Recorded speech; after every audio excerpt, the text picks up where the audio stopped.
1998 সালে শারজায় সেমিফাইনাল আর ফাইনালে অস্ট্রেলিয়াকে কাঁদিয়ে ছেড়েছিলেন সচিন তেন্ডুলকর। এমন মেরেছিলেন অস্ট্রেলিয়ার বোলারদের যে শেন ওয়ার্ন অনেক দিন পর্যন্ত তার ঘোর কাটিয়ে উঠতে পারেনি। অনেক বছর পর ওয়ার্ন বলেছিলেন তিনি ঘুমিয়েও সচিনকে দেখেন যে সচিন তাদের বেধড়ক ঠেঙাচ্ছেন। আজকের পর শাহবাজ শরীফ কি স্বপ্নে নরেন্দ্র মোদীকে দেখবেন?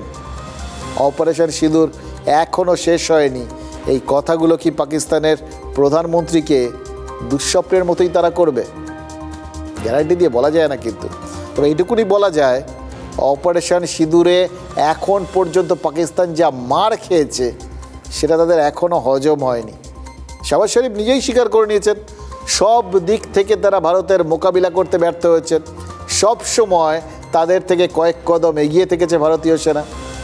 এবং সব থেকে বড় কথা কি জানেন, মজার কথাও, আসিম মুনিরকে পাশে বসিয়ে শুনিয়ে শরীফ বলেছেন 10ই মে তারা ভারতের ওপর প্রবল আঘাত করার পরিকল্পনা করেছিলেন, কিন্তু তার আগেই ভারত যে রাওয়ালপিন্ডিতে ওই ব্রহ্মোসের মতো শক্তিশালী মিসাইল পাঠিয়ে দেবে সেটা তারা ভাবতেও পারেননি। ফলে তাদের যাবতীয় পরিকল্পনা জাস্ট মাঠে মারা গেছিল।